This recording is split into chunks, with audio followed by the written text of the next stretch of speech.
I'm here with my little brother Chris. Hello. And we're going to discuss, look at this book, Biology of Belief by Bruce Lipton, quickly.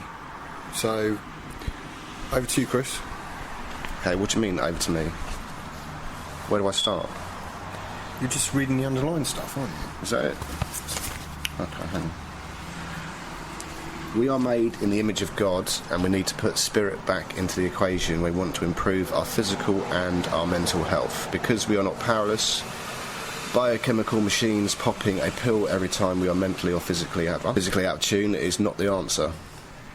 Hang on. So, yeah, well, the reason that's underlined is because of his thought is that, of course, people shouldn't just take pills to deal with things, which has the point, but at the same time one wonders why he's so dismissive of this approach in his opening, as well as all this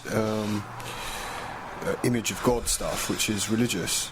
It's not a scientific term at all, it's a very religious term, so it's quite interesting why that's there. Makes one a bit curious to know what his intention was there. So, gene-directed hormones and neurotransmitters that control our bodies and our minds. Our beliefs control our bodies, our minds, and thus our lives. Oh ye little... This is a Bible quote, I believe, from Jesus. It might be a mangled Bible quote as well. What do you reckon, Chris? Oh ye of little belief? Yeah. I think it probably refers to, I've forgotten his name, the doubter, Thomas the Doubter. Is it? I think so. Yeah, that's maybe after his resurrection then, is it? Yeah, he was the only sane one that wouldn't believe that this man was Jesus Christ. Yeah. Yeah, okay, so next bit. Not very scientific though, that's all I'm going to say. Well, it looks, to be honest with you, this kind of reads like some sort of Christian text. It does, doesn't it? I mean, it really does. If I didn't know this, well, what you're talking about in the book, I'd think this was like a Christian, I'd think this was what's it, creationist? Yeah, we're talking about page 26 of the prologue. It's the last few lines of that. I mean, most curious. Does he say why he says ye of little belief? Well, there's another bit here. Yeah, but you've like underlined it halfway through the sentence. Well, okay, start at the beginning of the sentence then. When we cross that line and truly understand the new biology, we will no longer fractitiously debate the role of nurture and nature, because we will realise that the fully conscious mind trumps both nature and nurture. Now this is most confusing, exactly what he means by this. I think it's bollocks. I might be talking in reference to the epigenetic aspects that he's... I presume by nature he means the environment. Yeah. Okay. Well, no, actually, that's nature is the genetics. Genetics. Nurture is the environment. Oh, right.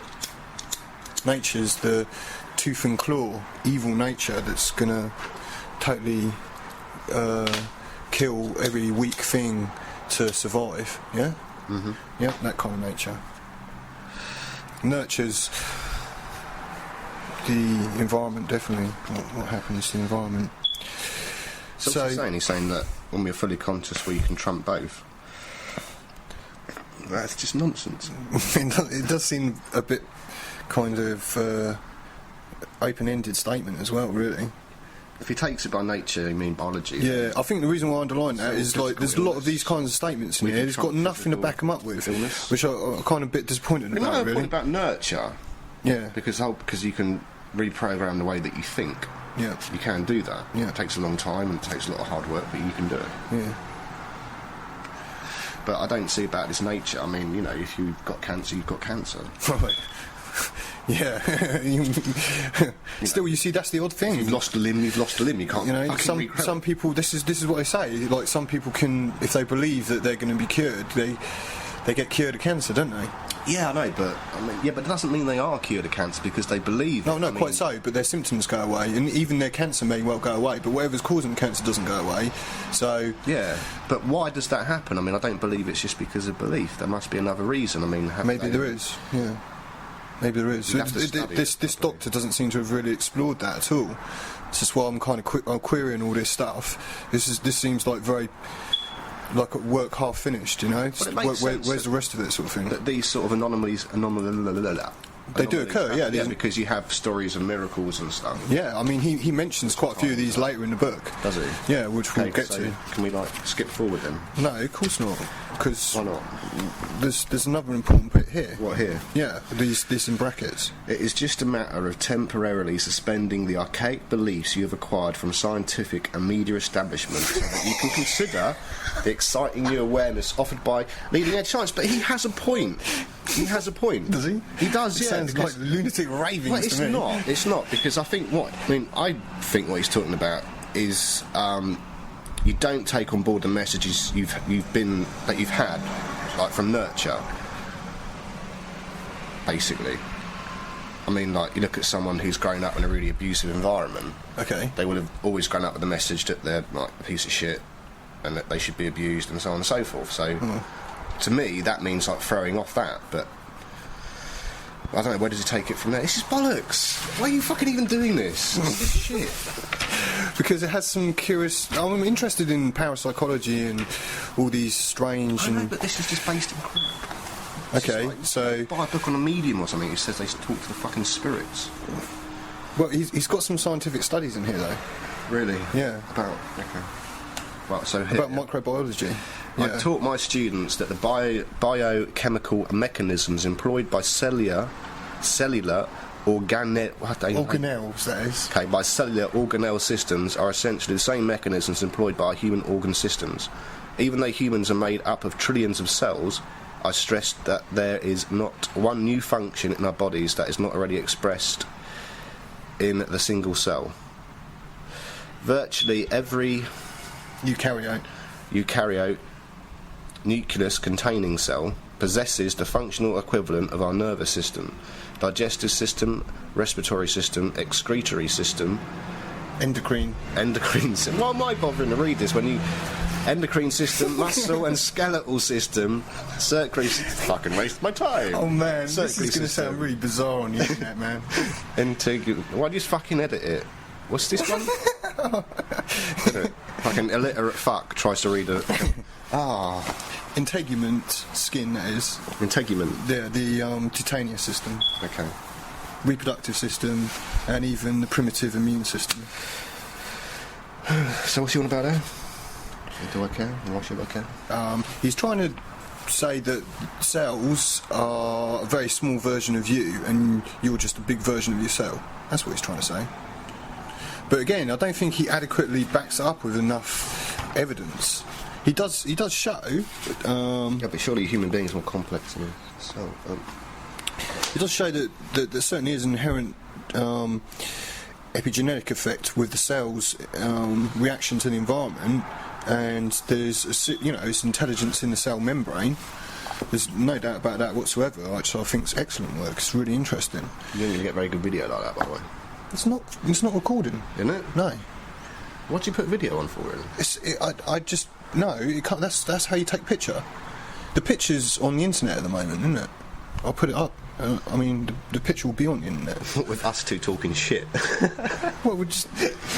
Look, I mean, I've got to say something about this book, and I thought you'd help me just... Banana, Derek got a pie. You know. Okay, go on. And we'll get it done, because otherwise, you know... But why? So why do you want me, though? I'm like man of the street who knows shit. By the way, I have no qualifications at all. Okay, so I'm just like, illiterate person. Yeah, so if you can understand it, then...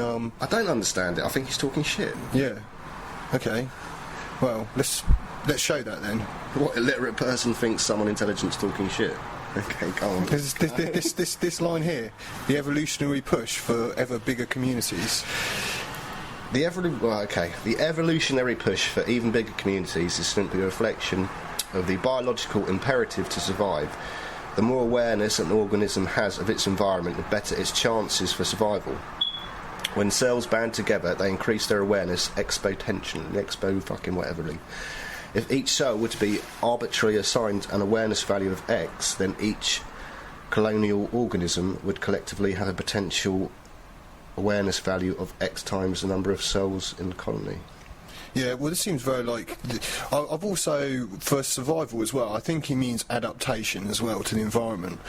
Well, that's what is actually the chances for its adaptation to the environment. But that's very different to awareness.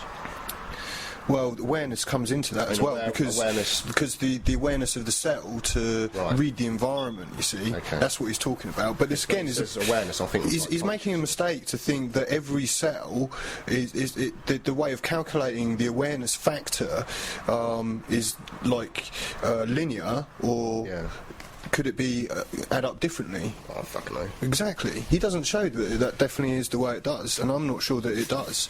I question that as well. He has well, he's not convinced me with his argument there that is the way to calculate that.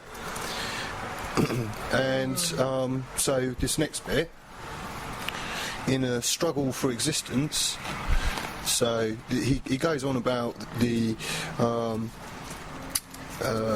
predator. No, I don't know if he does go on about the predator-prey balance. You see, there's a lot of confusion about Darwinism between the predator-prey balance, okay, which is the nature, tooth and claw, and the community balance, the symbiotic balances. Yeah. It's just they often complain that it's only seen through, say, force of control by violence. Well, it is often. Yeah, but there's obviously. I think that suits psychology, doesn't it? Yeah, there's obviously other ways Strongest to. Will. Yeah, well, it does, but it doesn't work. Survive. Yeah, but it doesn't work like that. Down to the very basic. Natural system doesn't work like that, does it? I mean, it's. So Darwin wrote of an inevitable struggle for life, and that the evolution was driven by the war of nature from famine and death.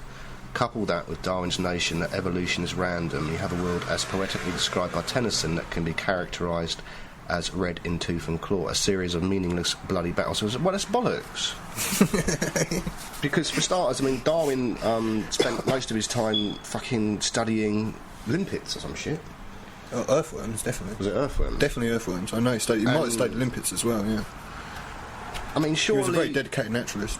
That's... Most people who've studied the natural world don't really see that as a series of meaningless bloody battles. Everything's interconnected. Everything's interconnected. Everything affects everything else. Yeah. And that's just one very small part of it. Yeah, so his statement here is a meaningless statement, though he states it as though it's meaningful. But he's... I don't understand what he's saying. He doesn't seem to really understand that much about the natural world. No, he doesn't, does he? For someone... That's really bizarre, because he's studying cells and yeah, I know. But if you... I mean, you look at something simple as plants. You have, like, aphids that live on plants, and then you have the ants who live on the aphids, and you have, like... What's the word for it when two things help each other? Symbiotic. Yeah, it's going to be a symbiotic relationship. Yeah. Yeah. And it's some kind of sympathetic relationship. It's all built like that. I don't know. Then you have some bird that eats that plant, sure, and then you have a fucking thousands of bird examples of prey that eats that bird. And yeah, exactly. I mean, particularly for reproduction as well. It's very important. Particularly plants tend to employ huge numbers of arthropods to fertilise. But anyway, this is not really getting us on with the book anyway, is it? But this is bollocks. I mean, what he needs to put in here is basically all life strives. Everything wants to survive. Yeah. And will use any niche it fucking can. Yeah, exactly. To survive. And he really bangs on about Lamarck's theory. I mean, I'm sort of struggling. I don't know who Lamarck is. Okay, well, Lamarck theory suggests that evolution was based on an instinctive, cooperative interaction among organisms and their environment that enables life forms to survive and evolve in a dynamic world. That just sounds like Darwinism to me. What about you? Kind of does. It's all what Darwinism was. Really? What's so different about that? I don't know. But hang on, but it says here his notion was that organisms acquire and pass on adaptations necessary for their survival in a changing environment. Yeah. Isn't that? Well, I don't know enough about Darwinism. I don't know enough about what Darwin said. I thought those blue-footed boobies were all about. That's my understanding of evolution. That's what they're called, blue-footed boobies, as we particularly said. You know, is it? It was reported to have said. This is bollocks. Why are we reading about this book? It's shit. Because it makes them extremely far out that needs to be, noticed statements. So when we get to there, we'll you read this? You wrote this fucking book? This guy's called Dr. Lipton. I apologise, Dr. Lipton, saying the book is bollocks. Why? It kind of reads like it is a total load of bollocks. Yeah. It doesn't make much sense. Okay. I wonder if he's a Christian. Well, yeah. Well, no, he says he's a spiritualist.